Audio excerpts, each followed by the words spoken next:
नमस्कार दोस्तों एवं मेरे क्षेत्रवासियों को सभी को नमस्कार, राम राम। सभी के लिए आज मैं सबसे पहले अपना परिचय दे दूं। मैं रविंदर सिंह परमार, पूर्व सरपंच ग्राम पंचायत पचोखरा। मैं 5 तारीख को मेरी नंदलाल खरे से फोन पर बात हुई थी, लेकिन मेरी 5 तारीख को बात हुई थी। मेरी तबीयत खराब होने के कारण मैं ग्वालियर आ गया था और मैंने डॉक्टर को दिखाया था। मेरा बीपी लगभग 105-200 पहुंच गया था। लेकिन 6 तारीख के लिए मेरे पास एक दैनिक भास्कर पेपर की कटिंग आई। उसमें देखा गया था कि मेरे बारे में नंदलाल खरे ने, वो बसपा का नेता बोलते हैं अपने आप को, नेता तो बोलते हैं, लेकिन मैंने जब भी उनकी पोस्ट देखी है, बीएसपी के जिलाध्यक्ष के बारे में दलाली करने के बारे में बोलता देखा है। प्रदेश अध्यक्ष के जो बीएसपी के नेता है उनके बारे में हमेशा उल्टा सीधा ही बोला है उन्होंने। कभी उन्होंने पार्टी के मतलब लाइन से नहीं बोला है, हमेशा खिलाफ ही बोला है। ये तो रहा उनका व्यक्तित्व, वो क्या बोलते हैं, पार्टी उनको क्या करती है। लेकिन सबसे पहले मैं आपको ये बता दूं, दैनिक भास्कर ने मुझे 6 तारीख के पेपर में निकाला है कि युवक की मौत में आरोपी पूर्व सरपंच की बसपा नेता को धमकी, मेरे बारे में पता कर लेना। सबसे पहले वो कह रहे हैं कि एक ऑडियो वायरल है, पूर्व सरपंच ने धमकी दी है। तो मैं नंदलाल खरे जी आपसे ये बात पूछना चाहता हूं, मैंने धमकी क्या दी आपको, वो बताएं मुझे देख लेना क्या है। आपने धमकी के बारे में क्या बताया? मैंने आपको धमकाया? मैंने आपको गाली दी? मैंने आपको अपशब्द बोला? मैंने आपको आप बोला? मैंने आपको तू भी नहीं बोला। पहले मैं जानता था कि नंदलाल खरे जी एक अच्छे नेता है, व्यक्तित्व तो अच्छा रखते हैं, लेकिन किसी व्यक्ति को 302 में झूठा आरोपी बनाने के लिए आप ऐसी कार्रवाई करोगे? आप यहां तक उतर जाओगे? अब मैं आपको दैनिक भास्कर में जो छपा है उसके बारे में आपको बताना चाहता हूं कि मैंने क्या शब्द बोले हैं और उनके क्या जवाब रहे। अब आप सभी जनता इसको ध्यान से सुने।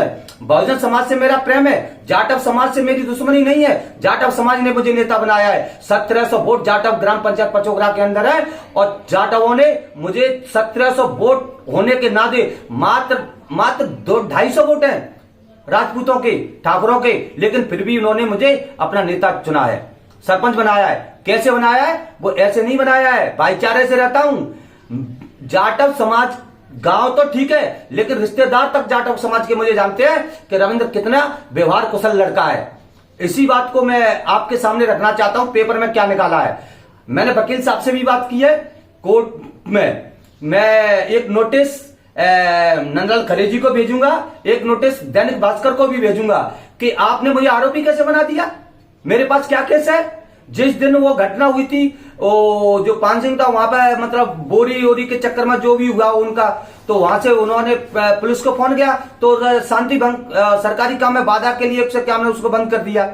दूसरे दिन को जमानत मिल गई और वो व्यक्ति है जो दारू पीता था वो बीमारी कारण खत्म हो गया, हार्ट अटैक से खत्म हुआ है, डॉक्टरों ने सिद्ध कर दिया। और आप मेरे पास पूरा षड्यंत्र लगा के पूरे जाटव समाज को गुमराह करके मेरे पास एफआईआर कराने के चक्कर में हो, ऐसा नहीं होगा। सत्य सामने आएगा। अभी मैं आपको जो कटिंग है ना दैनिक भास्कर की, मैं वो कटिंग आपको सुनाता हूं। हेलो, बसपा नेता नंदलाल खरे बोल रहे हैं? मैंने ये बोला? आपने बोला हां जी बोल रहा हूं। ठीक है। अब मैंने बोला मैं रविंद्र सिंह परमार, पूर्व सरपंच पचोखरा बोल रहा हूं। मैं आपको यह कह रहा हूं कि नरसिंहपुरा की जो घटना हुई है उसके बारे में आपको तथ्य जानकारी है? हाँ, मैंने ये बोला। पूर्व सरपंच जानकारी तो है, यही है कि कोई भी थाना प्रभारी 151 की कार्रवाई करता है। आरोपी फोन पीड़ितों, आरोपी कौन बेड़ियों के अंदर जकड़ा जाता है, न पीटा जाता है, उसकी मां भी उससे मिलने नहीं दिया जाता। ठीक है। पूर्व सरपंच, अच्छा पहले, मैंने बोला अच्छा पहली बात तो नेताजी यह है कि जो मामला है वह झूठा है। आप अच्छे नेता हो, बसपा के लेकर बयान दोगे तो अच्छी बात नहीं है। मुझे कोई हानि लाभ नहीं है। मैंने सरपंची 8 साल की है। पचोखरा, रामलालपुरा, नरसिंहपुरा में घर घर जाकर सर्वे कीजिए कि मेरे बारे में जानकारी लीजिए, मैं कैसा हूं। मैंने आपसे बोला कि मैं पचोखरा, नरसिंहपुरा, भोरसिंहपुरा जो जाटों के घर में, वहां जाके सर्वे कीजिए और घर घर जाके पूछिए मैं कैसा हूं। आपने जाके पूछा? मैंने ये शब्द बोला, इसमें मैंने क्या गलत बोला? आप वहां जाते, वहां पूछते, जब आपको मेरे व्यवहार का पता पड़ता कि मैं किस तरीके से रहता हूं। ठीक है। फिर आपने बोला मध्य प्रदेश में 3 घटना हुई है, सभी पिटाई से 10-12 दिन बाद मरे हैं। आपको पता नहीं सरपंच साहब, पहले भी 3-4 घटना हुई है भी, उसमें फिर 10-12 दिन बाद मरे हैं। चोट उभर कर आई है, जो घटना हो सकती है। मध्य प्रदेश में कहीं ऐसी घटना हुई होगी, मारपीट की हुई होगी, मैं इसके बारे में मुझे कुछ पता नहीं और मैं इस चीज को आपसे नकारा नहीं कर सकता। हो सकता है ऐसा हो, लेकिन मेडिकल की रिपोर्ट में अगर हार्ट अटैक आ रहा है, पिटाई से मृत्यु नहीं हुई है, तो फिर आप उसको पिटाई का कैसे दे सकते हो? आप मेडिकल टीम को, आप साइंस को फेल कर सकते हो क्या?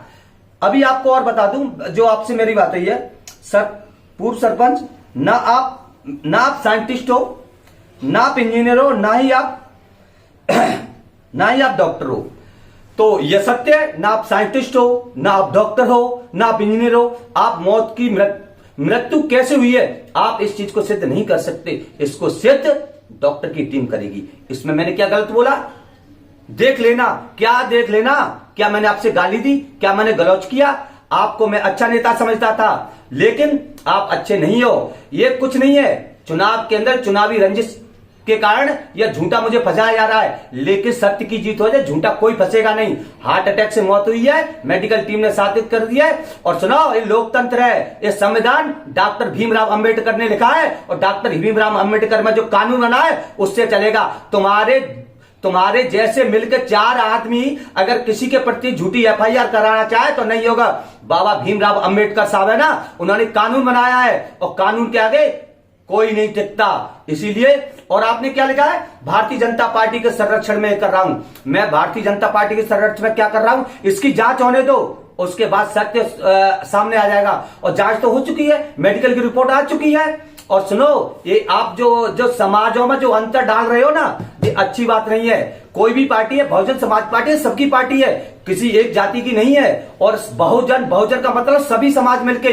इसीलिए मैं कहता हूं नंदलाल खरे जी, ये झूठी अफवाहों में और जो तुम कर रहे हो ना, इन चीजों से हट जाओ और आप एक अच्छे नेता बनो। मैं आपको एक सलाह दे रहा हूं, ठीक है? और मैं बोलना तो बहुत चाहूंगा, लेकिन लंबा वीडियो हो जाएगा। और माननीय SP साहब को हम ज्ञापन देंगे, DIG साहब को देंगे, SDOP साहब को देंगे, TIG साहब को देंगे। हम पूरा, अभी हम 9 तारीख के अंदर हम अपना पक्ष रखेंगे, ठीक है? और मैं अपनी वाणी को यही बयान देता हूं, और सभी जाटव समाज से, सभी क्षेत्र के जितने जाटव समाज के हैं, सभी जाओ, गांव में जाओ, पंचायत में जाओ, इस चीज का हकीकत पता करो, ये सत्य है या झूठ है। इस नंदलाल खरे की बातों में आकर, बहकावे में आकर आप ऐसा कोई काम नहीं करें जिससे कि झूठा व्यक्ति पर आरोप लगाया जाए। मैं कहता हूं सभी जाटव समाज जाए और जाके वहां पर पता करे कि रविंद्र कैसा है। घर घर जाके देखो, मेरा व्यवहार इतना अच्छा है जिसकी कोई हद नहीं, भाईचारे का नहीं। जिस दिन मैं चुनाव लड़ा था, उस दिन क्या था, सभी ये कहते थे नेता जब चुनाव लड़ते हैं उस दिन थोड़े दिन पैर छूते, उसके बाद 5 साल पैर छुआते।